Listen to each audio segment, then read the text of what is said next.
زکوٰۃ حقیقت میں ہے کیا، اس کو سمجھ لیجیے۔ زکوٰۃ کے اعتبار سے بھی شریعت اسلامی کے روح سے مال جو ہے وہ دو قسم کا ہے۔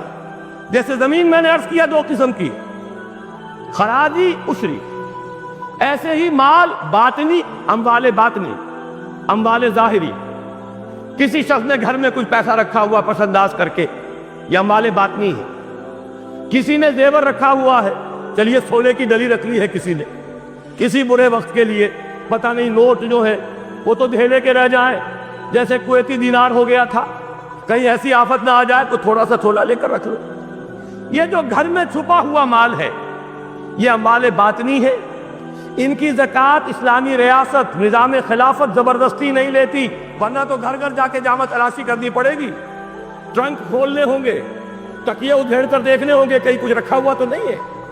اسلام کا نظام فطرت ہے۔ اموال باطنہ میں آپ کو آزادی ہے، زکوٰۃ دے جسے چاہے دے دے، آپ کا اور اپنے رب کا معاملہ ہے، وہاں حساب جا کے دے دیجیے۔ اموال ظاہری کی زکوٰۃ جبرن لی جائے گی۔ وہ کیا ہے؟ یہ مال ہے جو دکانوں میں ہے، اموال تجارت، یہ فیکٹریاں ہیں جن میں فنش پروڈکٹ بھی ہے، خام مال بھی ہے، یہ بھیڑ بکریوں کے گلے ہیں، ہزار ہزار بھیڑیں اور ہزار ہزار بکریاں، اونٹوں کی قطاریں، یہ ہے جو ظاہر مال ہے، سامنے ہے، کہاں چھپا کر لے جائیں گے؟ گودام بھی ہے تو وہ گھر تو نہیں ہے، گودام کی تلاشی ہو سکتی ہے، دکان کا حساب لگایا جا سکتا ہے۔ فیکٹری کے اندر اس کی زمین، اس کی مشین، اس کے ٹولز ایگزمپٹ، اس پر زکوٰۃ نہیں ہے۔ لیکن جو بھی مال ہے اس میں وہ دو شکلوں میں ہوگا، یا خام مال ہے، کپڑا بنانے کا کارخانہ ہے تو دھاگا پڑا ہے اتنے کروڑ کا، تیار کپڑا ہے اتنے کروڑ کا، اس کا 2.5% دے دیجئے۔ مال ہے 5 لاکھ کا دکان کے اندر، 2.5% دے دیجئے، اموال ظاہرہ۔ اور اس میں اس سے کوئی غرض نہیں کہ سال بھر میں آپ نے کچھ کمایا کہ گوایا۔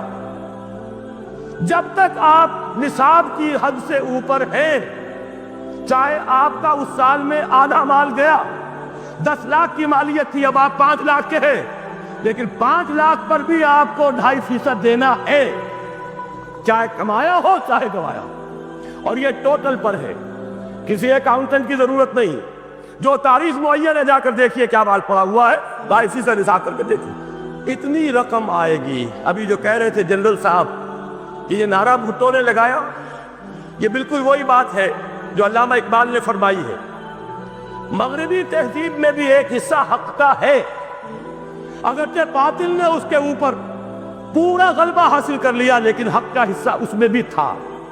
وہ کیا تھا؟ اوہام پر اپنی بات نہ قائم کرو، لا تقف ما لیس لک بہ علم ان السمع والبصر والفؤاد کل اولئک کان عنہ مسئولا۔ علم پر بات کرو، وہم پر نہیں، محض تصورات پر نہیں، محض توہمات پر نہیں، علم پر، موقف تمہارا علم پر قائم ہونا چاہیے۔ یہ بات تھی، انہوں نے لی، توہمات کو ختم کیا، کھول آنکھ زمیں دیکھ، فلک دیکھ، فضا دیکھ، مشرق سے ابھرتے ہوئے سورج کو ذرا دیکھ۔ لہذا سائنس بڑھی، ٹیکنالوجی بڑھی، آئی ان کے ہاں ترقی آئی۔ اسی طرح یہ سمجھ لیجئے روٹی، کپڑا اور مکان کوئی کافرانہ نعرہ نہیں تھا، یہ افراد کا بنیادی حق ہے، اور تاریخ انسانی میں پہلی مرتبہ عمر فاروق نے اس حق کا بیان کیا۔ اگر دجلہ اور فرات کے کنارے ایک کتا بھی بھوکا مر گیا تو عمر قیامت کے دن ذمہ دار ہوگا۔ کون مارکس ہے، کیا پدی اور کیا پتی کا چھوڑبا، کون کوئی جدید تصورات دینے والے ہوگے؟ یہ کل کی پیداوار ہے اور آج ختم ہو چکے، آج ان کے چہروں پر کالک بری جا رہی ہے، آج ان کے مجسمے گرائے جا رہے ہیں۔ عمر فاروق کا فرمان، یہ محمد کے غلام اور ایک ادنا تربیت یافتہ سپاہی کا فرمان ہے، یہ تا قیامت قائم رہے گا۔ ہر شہری کی بنیادی ضروریات کی کفالت ہے جو نظام خلافت کے ذمے، اور اس میں تو جیسا کہ میں نے عرض کیا، اس میں تو حضرت عمر نے مسلمان نہیں کہا، صرف مسلمان نہیں، جانوروں تک بات پہنچا دی۔ اس کا مطلب یہ کہ غیر مسلموں کا بھی حق ہے، اس لیے کہ حضرت عمر ہی نے ایک مرتبہ دیکھا تھا، کسی صوبائی دارالحکومت کے دورے پر گئے تھے، کوئی ایک بڈھا غیر مسلم غالب المجوسی تھا، وہ کچھ خیرات مانگتا پھر رہا تھا، بہت بوڑھا ضعیف۔ وہاں کے عامل سے حضرت عمر نے پوچھا یہ کیا معاملہ ہے، یہ خیرات مانگنے پر کیوں مجبور ہو گیا؟ تو انہوں نے کہا غریب ہے اور اس کے پاس کوئی ذریعہ نہیں ہے۔ فرمایا یہ بڑا ظلم ہے کہ جب یہ جوان تھا کماتا تھا ہم اس سے جزیہ لیتے تھے، اور آج اگر یہ بوڑھا ہو گیا ہے اور اس کا کوئی والی وارث نہیں ہے تو ہم نے اسے سڑکوں کے اوپر بھیک مانگنے کے لیے چھوڑ دیا، اس کا بھی وظیفہ مقرر ہو جائے گا۔ یہ ذمہ داری، یہ کفالت عامہ ہر شہری کے لیے۔ اور یہ جان لیجئے تجارت میں اور صنعت میں یہ سارا فساد جو اس وقت ہے وہ اس وجہ سے ہے کہ عام آدمی، عام کسان، عام مزدور مجبور ہے کہ سرمایہ دار اور جاگیردار کی طرز پر کام کرے۔ نہ کرے گا تو کیا کرے گا؟ ٹریڈ یونین بنا لیجئے، وہ بھی جیبی ٹریڈ یونین بنا لیں گے، ان کے اپنے ایجنٹ ہوں گے۔ اب لڑیے، خون کس کا جائے گا؟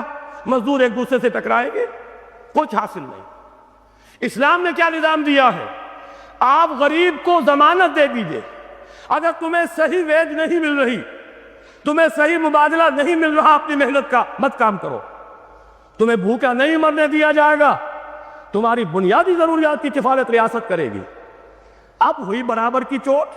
اگر کارخانے دار کہہ سکتا ہے کہ اگر آپ کو یہ چیز منظور ہے کام کیجئے ورنہ جائیے، سب مزدور چلے جائیں گے، میں لاک اپ کر دوں گا، کارخانہ بند کر دوں گا، لیکن یہ کہ مزدور اس وقت یہ نہیں کہہ سکتا، وہ تو کہے گا جناب اسی تنخواہ پر کام کروں گا، اس لیے کہ ایک دن کام نہ کرے شاید بچ جائے، 2 دن کام نہ کرے بچ جائے، تیسرے دن فاقہ آئے گا، اس کے پاس کھانے کو نہیں ہے۔ لیکن اگر معلوم ہو میری ریاست خلافت اللہ فی الارض، وہ ضامن ہے، وہ رب العالمین ہے، اور اسی کی رب العالمینی کا یہ مظہر ہے نظام خلافت، رحمت للعالمینی کا سب سے بڑا مظہر محمد رسول اللہ کی یہ نظام خلافت، یہ ضامن ہے یہ مجھے بھوکا نہیں مرنے دے گا، یہ میرے بچوں کے لیے کوئی نہ کوئی چھت ضرور فراہم کرے گا، تو پھر اس کے پاس بھی بارگیننگ پاور ہے، وہ بھی قدم جما کر بات کرے گا کہ جناب یہ ویج دیتے ہیں تو کام کروں گا ورنہ نہیں کروں گا۔ یہ ہے جو آسان ترین حل ہے۔ باقی یہ کہ جبر کیا تھا روس نے، اس کا حشر دیکھ لیا، اور سرمایہ دارانہ نظام اس وقت تو بڑا خوش ہے، اس کے ڈنکے بج رہے ہیں، اس کی فتح ہو گئی، سب سے بڑا دشمن سرنگو ہے، وہ تو سجدہ کیے ہوئے ہے۔ لیکن یہ کہ واقعہ یہ ہے سرمایہ دارانہ نظام کے اندر جو کنٹرڈکشنز ہیں، جو تضادات ہیں، اب وہ ظاہر ہوں گے۔ جب باہر مقابلہ تھا، اندر کی لڑائی ختم تھی، اب اندر سے فساد ابھرے گا، اندر سے ایکسپلوژن ہوگے۔ یہ غیر فکری نظام، یہ غیر انسانی نظام، یہ غیر معقول نظام ختم ہو کر رہے گا۔ کاش کہ اس کی جگہ صحیح، معتدل، متوازن، عادلانہ نظام خلافت، اس کا کوئی نمونہ ہم دنیا کے سامنے پیش کر دیں۔ اس وقت پوری دنیا کی طرف ہماری ذمہ داری ہے، ساری نوع انسانی کے ہم مقروض ہیں کہ ہمارے پاس ہدایت ہے، لیکن ہم اس پر خزانے کا سانپ بن کر بیٹھے ہوئے ہیں۔